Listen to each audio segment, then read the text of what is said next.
Morning.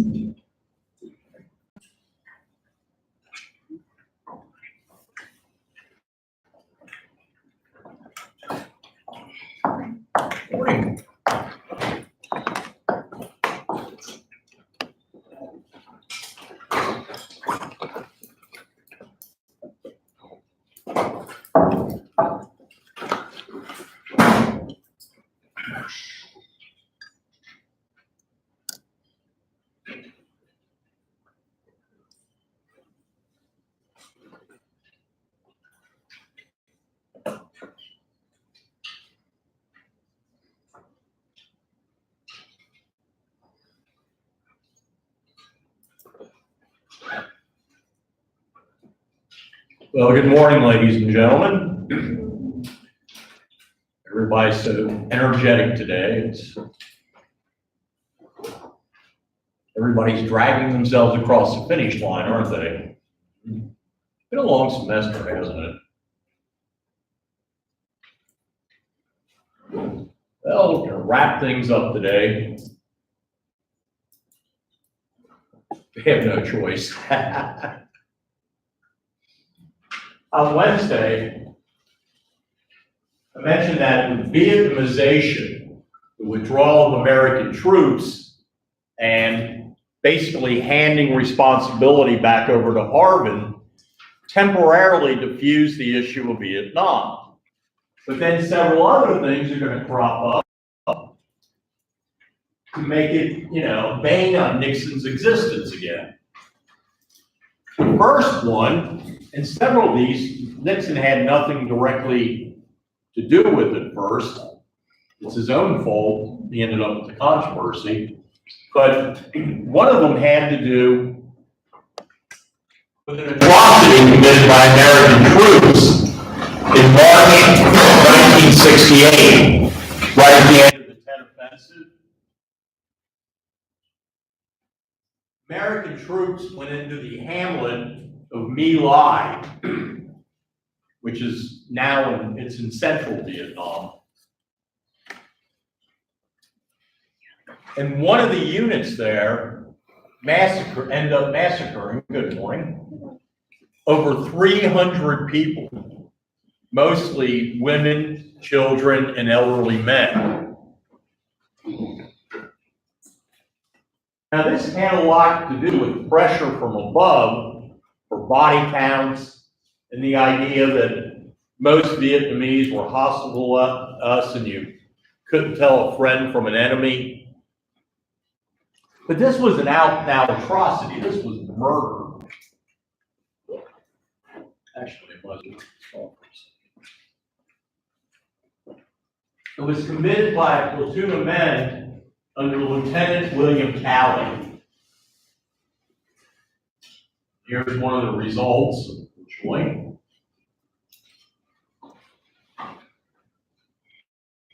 It became a rather famous photograph. And here's the diorama in the museum today, July, showing Americans massacring people. The Vietnamese are really good at pointing out atrocities committed by the Americans and South Vietnamese, but are strangely silent about all the ones they committed during the war. And here's that same dirt road and canal today. This is where all those fortunate people were, right about here. The murders were only stopped by this guy, an American helicopter pilot, Hugh Thompson, talking about My Lai. Oh, and good morning. Good morning. Thompson landed his Huey in between the Americans going on a rampage and the Vietnamese and ordered his door gunner to open fire. They didn't stop immediately. And he's been recognized over the years as a hero by both the U.S. government and the Vietnamese government. There's a memorial to him at My Lai. Now, My Lai passed a call on all American troops. You know, the so-called baby killer image. Most American troops did not do anything like that. But sadly, there were more atrocities than just My Lai. It was a very nasty war.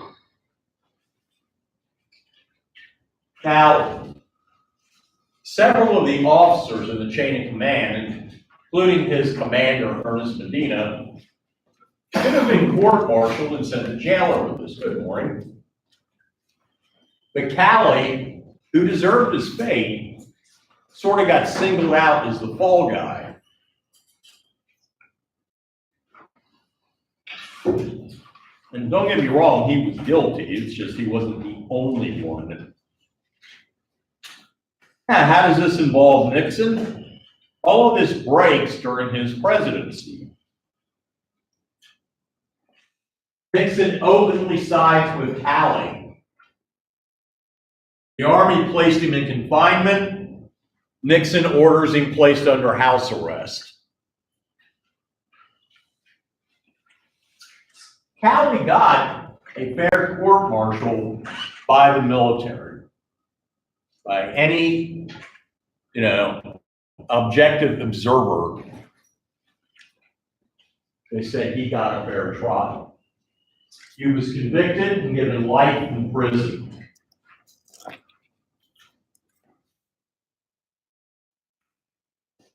That was soon commuted to 20 years.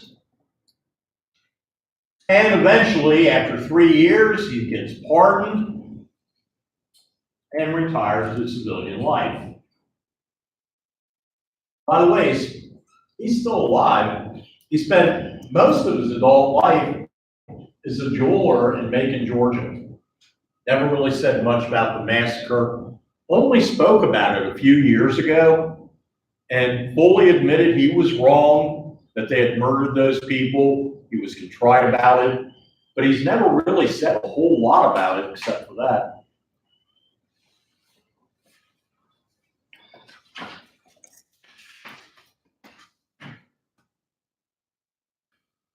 Now, the news of Nixon's secret bombing of Cambodia comes to light shortly after the My Lai massacre comes to light.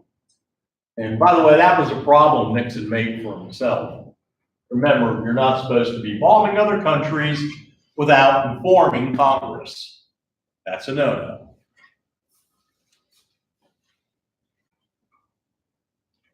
It touches off a new wave of anti-war protests, and demonstrations hit over 500 campuses, including UC, I might add.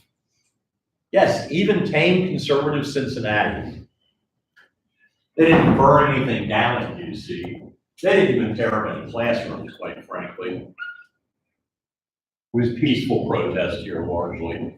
Wasn't peaceful everywhere else, or other places anyway. On the 3rd of May, 1970, unknown perpetrators, and to this day we really don't know who did it, burned down the ROTC building on the Kent State campus up in northern Ohio. There had been several days of protest. The then governor, James Rhodes, sends in the National Guard.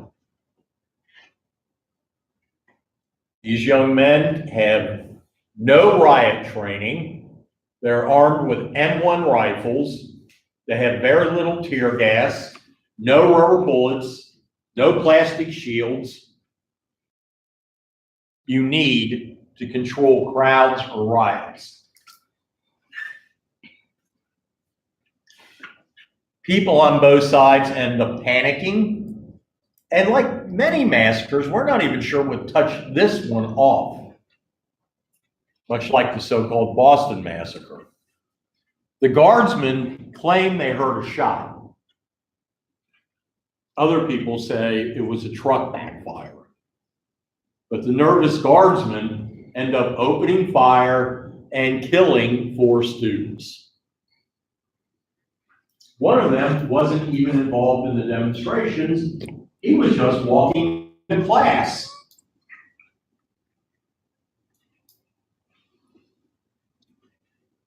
That same day, 2 students are killed at Jackson State, Mississippi, during an anti-war and civil rights protest. By the way, here's William Cowley. Here's some protesters in National Guard. I don't know if you guys can tell, like it's better online, but if you look at the protesters and the guardsmen, they're basically the same age. It would be like if half you guys in the room were holding guns on the other half. Not that I'm advocating that or anything, but and liven the class up a little bit. But still, I mean, you're talking about intergenerational, you know? And the big difference between the 2 groups tends to be socioeconomic. The guys in the National Guard tend to be middle class or working class. The guys protesting tend to be middle or upper class.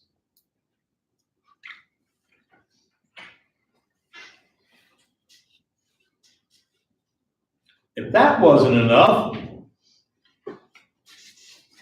shortly thereafter, a secret government study on the conduct of the Vietnam War was leaked to the press. It becomes known as the Pentagon Papers.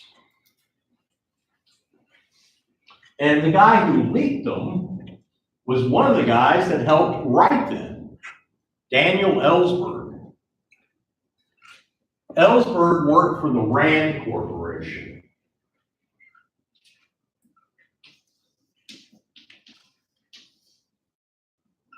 Anybody know what the Rand Corporation is?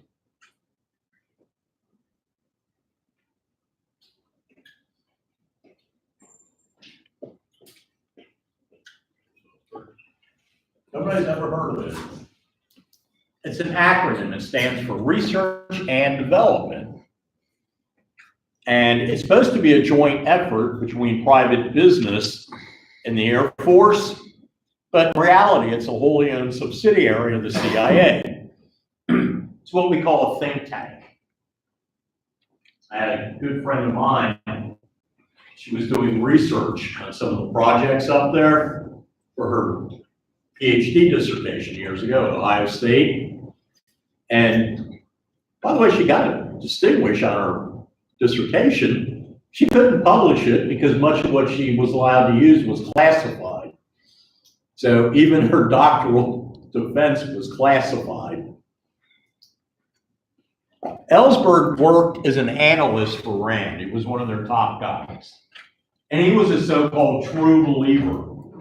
He really believed that, you know, we had a just cause in Vietnam. They were tasked with studying the history of the war and its likely outcome. And what the Pentagon Papers basically say, and what they discovered, was that we knew from the very beginning that South Vietnam was unstable, unlikely to survive. It was never going to be democratic. It was always going to have a string of dictators, and that we were losing the war from the 1950s on. So the American public had largely been led or lied to by several different presidential administrations.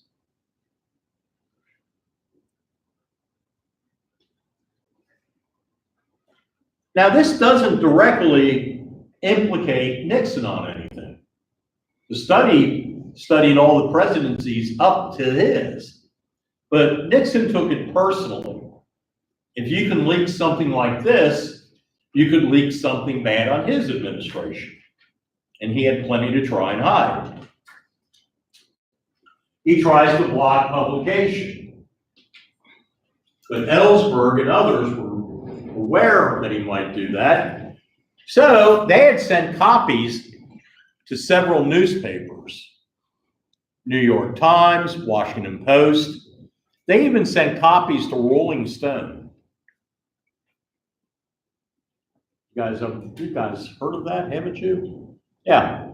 Back then it was still more of a rock and roll magazine, but it had developed already a reputation for investigative journalism. They also sent it to several members of Congress. Nixon tries to sue in Supreme Court to keep them from publishing this. And in the meantime, several Congress people read it into the congressional record. You can't censor that. You can't censor Congress people on the floor of Congress. All 2,500,000 words. On the 30th of June, 1971, the Supreme Court in New York Times versus Richard Nixon rules against Nixon. Now, Nixon is furious that the Pentagon Papers are allowed to be published, and he wanted to get Ellsberg. He couldn't get FBI Director J. Edgar Hoover to do his dirty work anymore. Hoover was getting old. The ability to pull off black bag jobs, burglaries and things like that, was getting more difficult. So Hoover declined to engage in any more illegal activities. God knows he engaged in plenty before that. So in response, Nixon developed his own group of basically burglars in the White House. They were nicknamed the plumbers because they were supposed to plug leaks. In an attempt to get Ellsberg, and apparently under Nixon's direct orders, they broke into his psychiatrist's office and ransacked the guy's office trying to find dirt on Ellsberg. By the way, all they found out was that he was a relatively well-adjusted individual under a whole lot of stress. Gee, imagine that. They also bugged the office and bugged his personal phone. All of this without any court approval. And the plumbers would go on to commit other crimes. One of which, during the election of 1972, is breaking into the Democratic National Headquarters at Watergate, the Watergate complex in New York.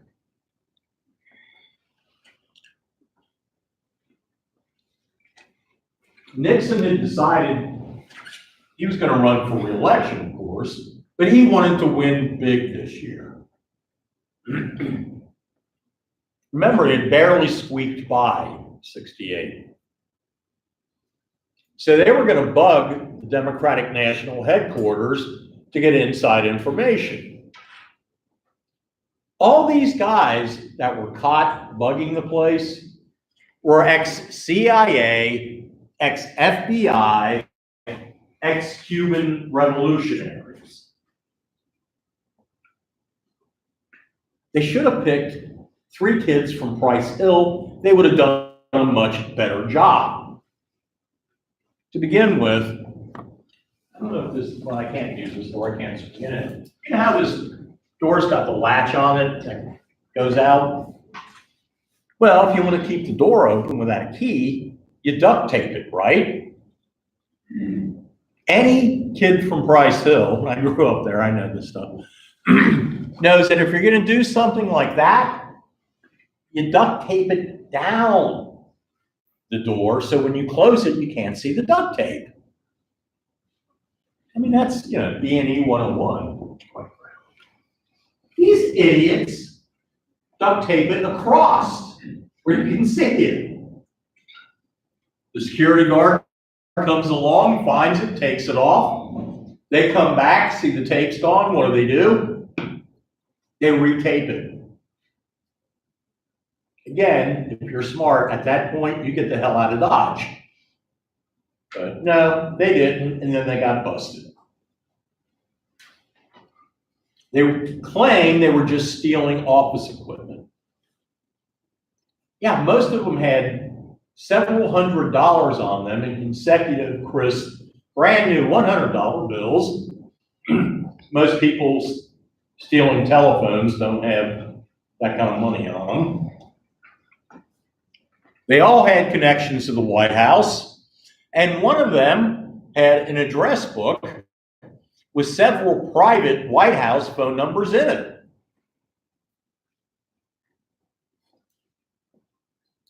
This is when Watergate starts coming to light. Now, nobody's paying attention to this at first. It will come back to haunt Nixon. But Nixon's got other things haunting him right now. One of those is Vietnam.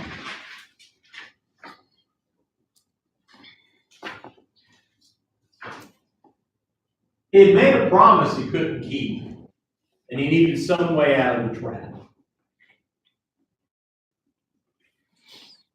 As I pointed out, Nixon may be corrupt and crooked, but he was brilliant in foreign policy. So was Kissinger. They came up with a brilliant plan to basically solve three problems at once. It becomes known as triangulation. It'll solve problems with North Vietnam, Communist China, and the Soviet Union. Nixon and Kissinger realized two things.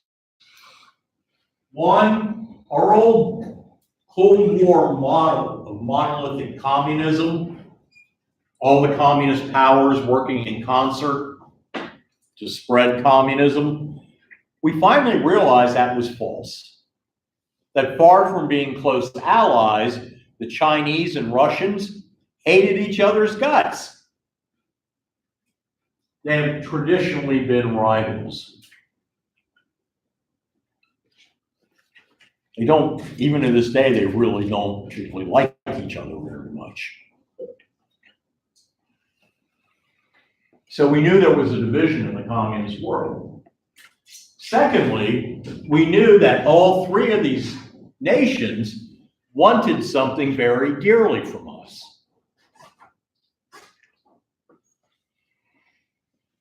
The communist Chinese were isolated. We had refused to accept and recognize their government when they took control of China in 1949. In fact, we were still maintaining the fiction that the government on Taiwan, the island off of China, was still the legitimate government of China. So the Chinese desperately wanted American recognition and an end to their isolation. Secondly, we were involved with an extremely expensive arms race with the Soviet Union. Both nations are building missiles every year and coming up with new generations. They'd reached a point where they had enough firepower to pretty much destroy the world 50 times over. I think any more than 49 is overkill. Actually, anything over 1 would be good. And where the North Vietnamese went from us.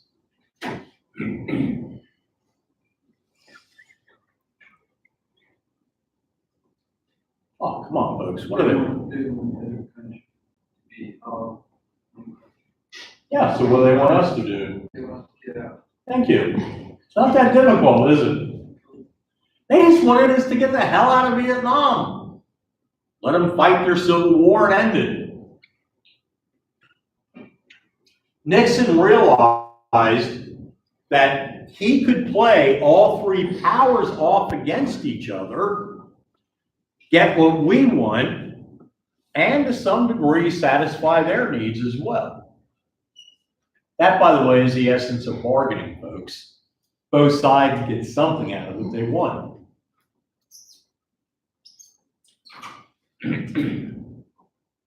So they're going to start with China.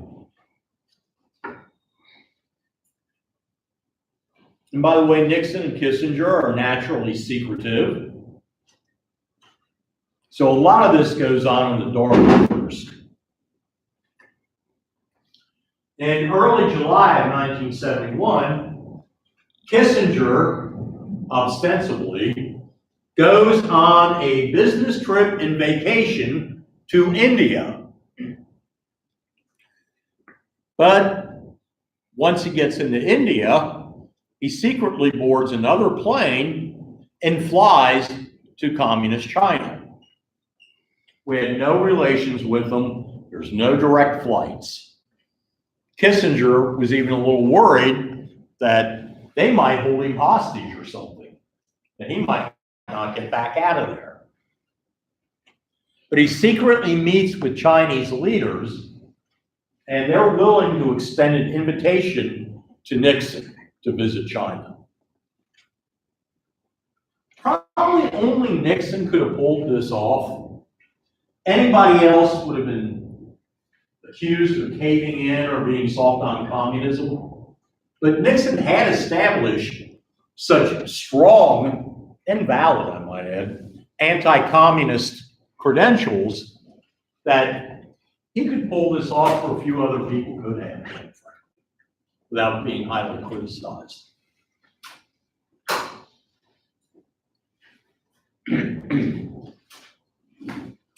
So in February of 1972, Nixon, with his wife Pat, make a historic trip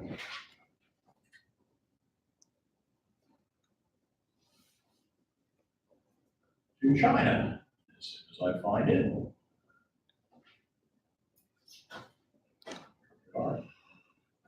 And here he is shaking hands with the Chinese premier, Zhou Enlai. He went out of his way to do that. One, he's trying to be friendly, but the other reason, at the Geneva Accords in Switzerland, the conference had split Vietnam in half in the first place.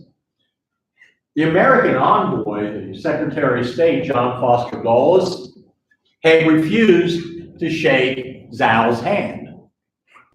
Zhao tried to greet him at the conference, put his hand out, and Dulles just glared at him and walked away.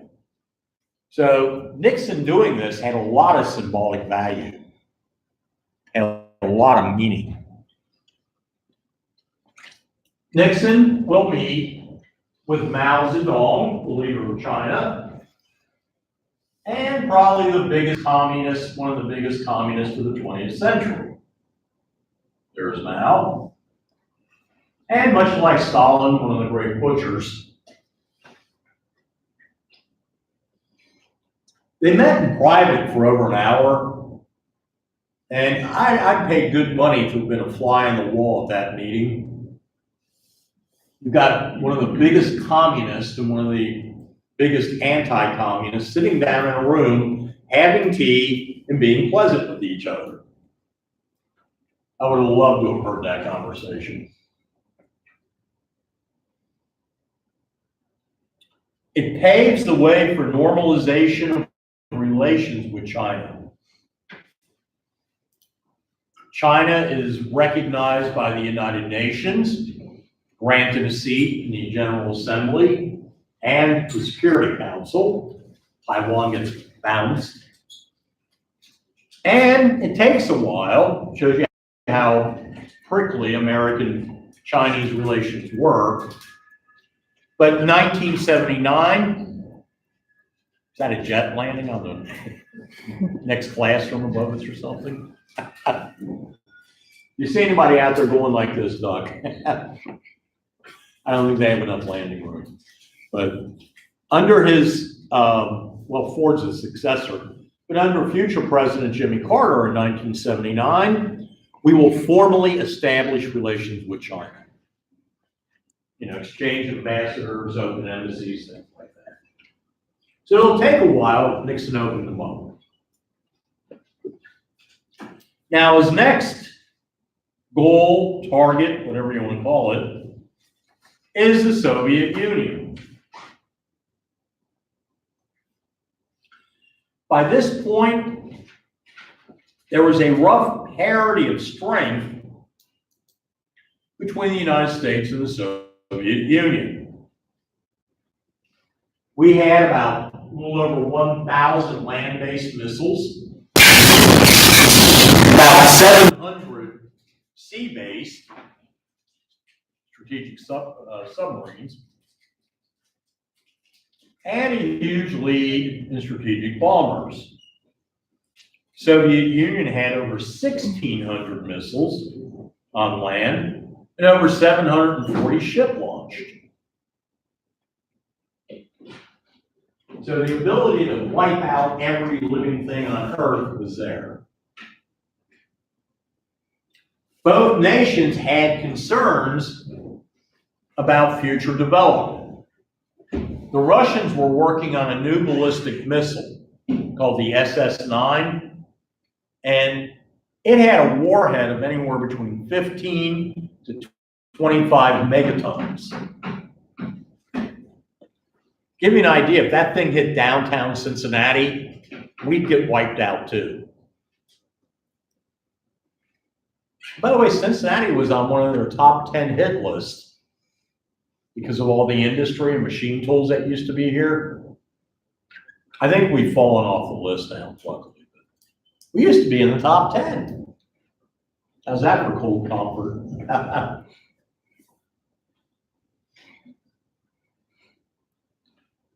The Soviets were concerned about two American developments.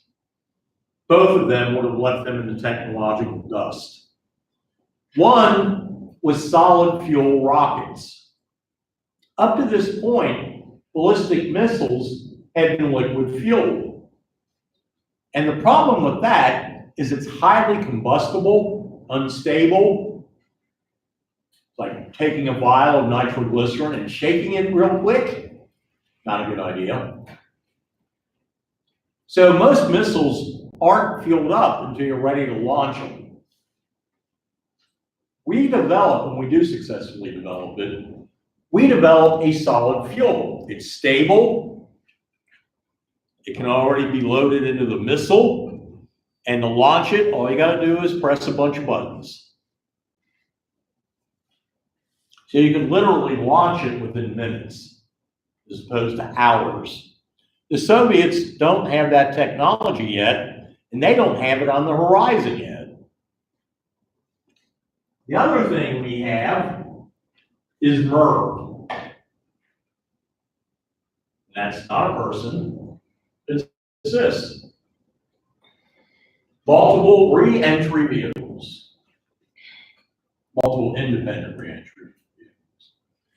All of these things here are nuclear warheads. You can fire one missile, it goes to apogee, as high as it's going to go, the nose cone opens, and several smaller missiles come out. And by the way, they're extremely precise. So with one missile, you can hit half a dozen targets.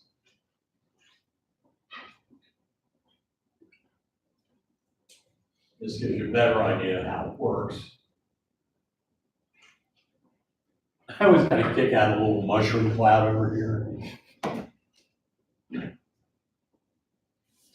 Soviets don't have anything like that. Plus, all these weapons are awfully damned expensive. It'll eventually bankrupt the Soviet Union. So they're very eager to help put the genie back in the bottle. Now, some progress had already been made. Remember in 1963, Kennedy's test ban treaty, banning above ground nuclear tests. In 1969, they signed the Non-Nuclear Proliferation Treaty, basically trying to limit the spread of nuclear weapons.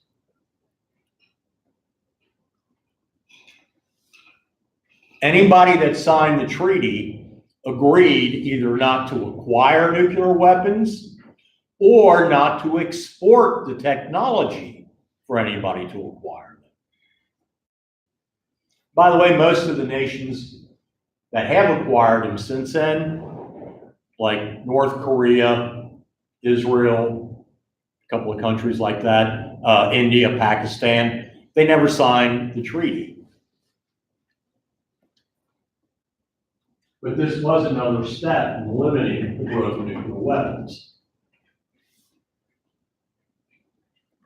The lessening of relations with China or with the Soviet Union is known as détente.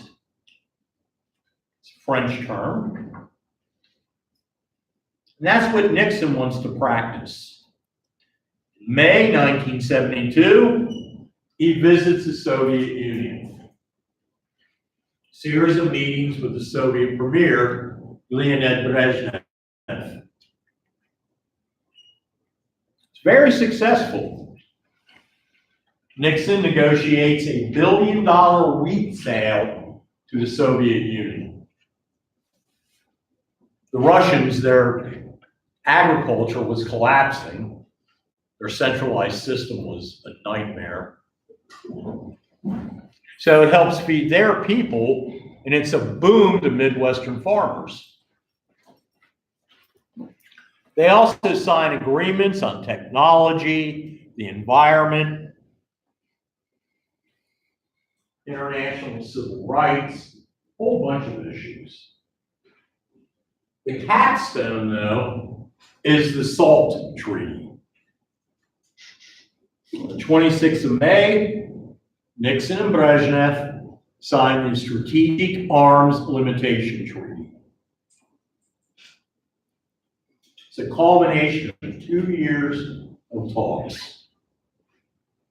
Both nations make the unprecedented agreement to cap their nuclear arsenals.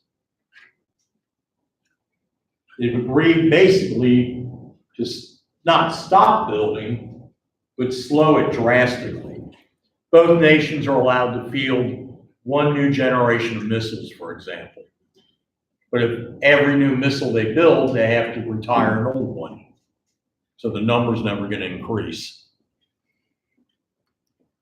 By the way, this eventually paves the way for the START treaties, the Strategic Arms Reduction treaties, where both nations actually begin to destroy nuclear weapons. You guys are growing up in a much safer world in that respect than I do. Of course, you guys have global warming to worry about, Increasing famine, overpopulation. Hey, every generation's got its problems. But you don't have to worry as much about getting nuked. Isn't that wonderful? Just have to worry about the oceans rising and drowning everybody. In October, the Senate ratifies the treaty 88-2. So there's, as you can tell, widespread bipartisan support for it. And here's Nixon and Brezhnev. By the way, Brezhnev was not the smartest person ever. He was rather kind of pedestrian. That's a nice way to say he was dumb.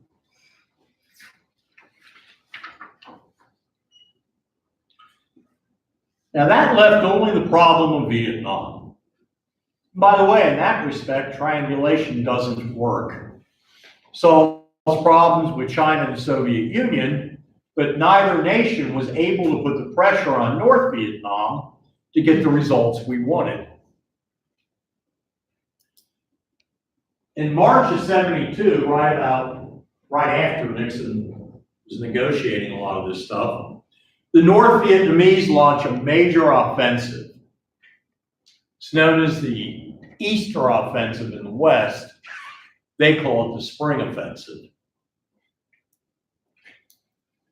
And their goal at that point was basically, this was supposed to be the final one to overrun the country.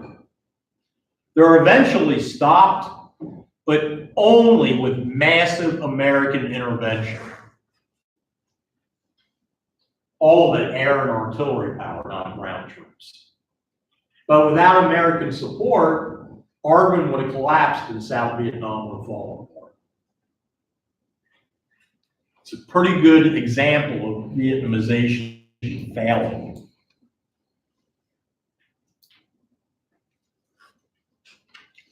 Now, the presidential election was coming up in a few months. And Nixon wanted something to clinch it. He was running against South Dakota Senator George McGovern. And McGovern's campaign was rather disorganized, it was underfunded, and he hadn't even been the Democratic frontrunner. Initially, the frontrunner had been yet another Kennedy, Ted Kennedy. But he made the mistake of driving off a bridge in Chappaquiddick. Unfortunately, one of his aides, Mary Jo Kopechne, drowned. And Kennedy died repeatedly trying to save her. But when he couldn't do it, he didn't report the accident for 6 hours, and then tried to cover up some of the details. He was a married man and he was having an affair with Kopechne. This pretty much wiped out his presidential aspirations. He wasn't going to get the nomination after this. So McGovern was pretty much a substitute candidate. And during the campaign, he complained a lot about something called Watergate, which nobody took very seriously.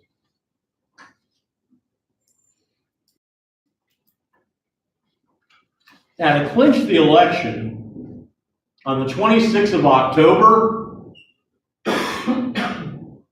less than 2 weeks before the election, Kissinger announced that peace was at hand in Vietnam.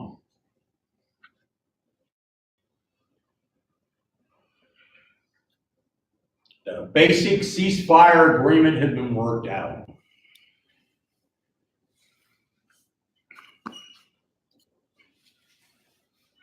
And Nixon sweeps the victory that November. Here's the ill-fated George McGovern. And here's Nixon's election victory in '72. He finally got what he wanted, didn't he? And the way he got it is going to end up killing his presidency.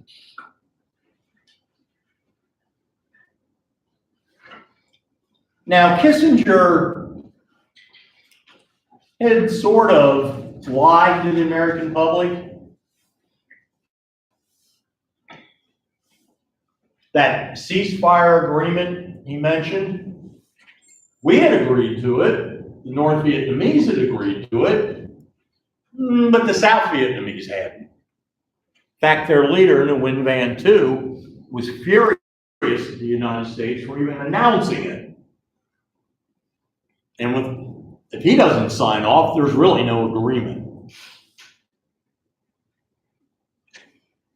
So to prove to Tu that we weren't going to just abandon him, which, by the way, we did, Nixon ordered a new round of bombings of North Vietnam. Mostly Hanoi and Haiphong, their major harbor. And this is in December of 1972. So instead of sending Santa Claus, Nixon sends B-52s. Carpet bombs parts of North Vietnam. Becomes known as the Christmas bombings. We pay a heavy price for it. Over the years, the Soviet Union had helped install some of the most advanced surface-to-air missile systems in the world around Hanoi. And they were capable of shooting down the American bombers. In the entire war, before the Christmas bombings, we had lost only a single B-52 to enemy fire. During the few weeks of the Christmas bombing, 15 of them are shot down.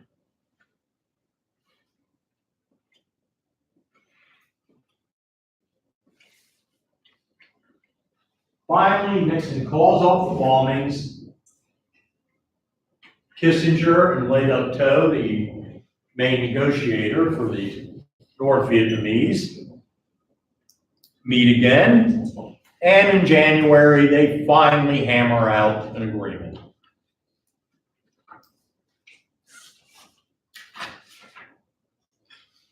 And on the 27th of January, 1973, the Paris Peace Accords are signed, ending American involvement in Vietnam. Here's Kissinger and Le Duc Tho. The United States agreed to remove all military forces by the 29th of March. North Vietnam agrees to free and return 590 American prisoners of war.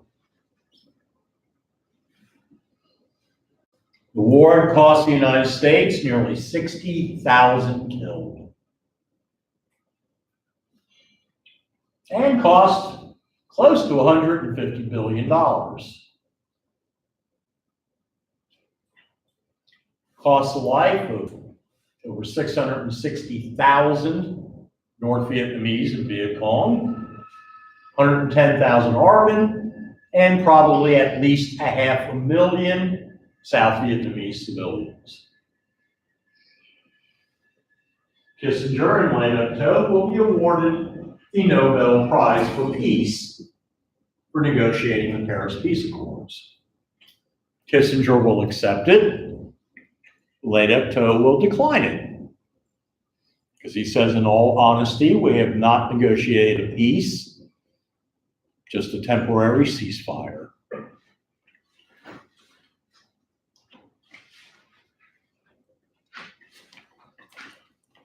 Now, Nixon had finally ended our participation in Vietnam. But by this point, Watergate was warming up. The press had gotten hold of the story, largely due to two junior reporters from the Washington Post, Woodward and Bernstein. And then Congress began investigating. And it turned out Nixon had been secretly taping conversations in the White House.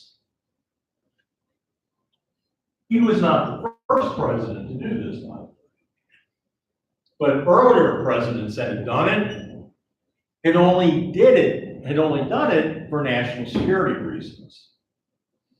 We have tapes of Kennedy's secret discussions on what to do about the missile crisis, for example. But those were taped for posterity and for national security reasons. Nixon was taping people for personal reasons and for political reasons. A battle royal will develop between Congress and Nixon over the tapes. And eventually Nixon will lose. He will be forced to hand over the tapes.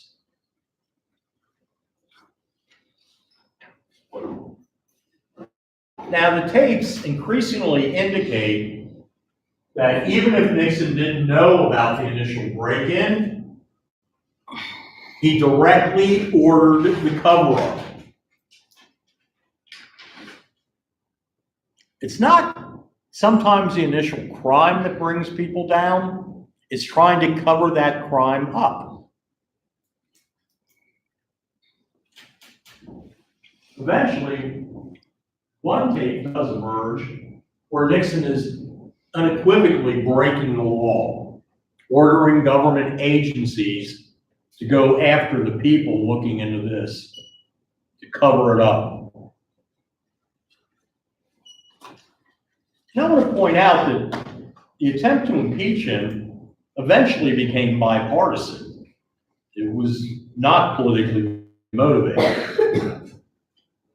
When the Republican leadership, including Barry Goldwater, heard what was on those tapes, Goldwater turned to his other fellow Republicans and said, "The son of a bitch is guilty. We need to get rid of him." So keep that in mind. This was no political witch hunt, to use a more modern term. This was a serious attempt by concerned people to get a crook out of office. And it was bipartisan eventually. Congress will eventually bring 3 articles of impeachment against Nixon. They had been hesitant to move quicker because there was the problem of Nixon's vice president, Spiro Agnew. Agnew was thoroughly corrupt and nobody wanted to put him in the presidency.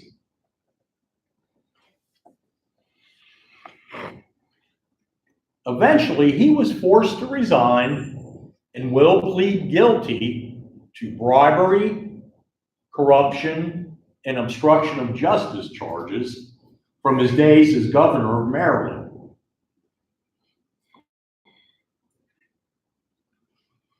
And under the provisions of the 25th Amendment, a new vice president was appointed.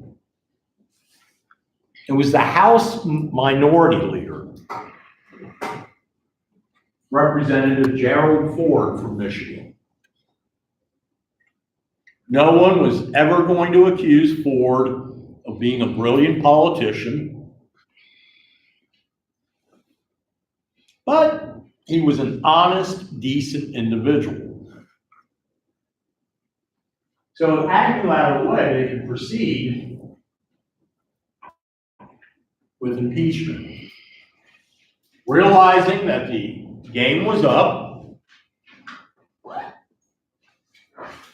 on the 9th of August, 1974, Nixon becomes the first and so far only president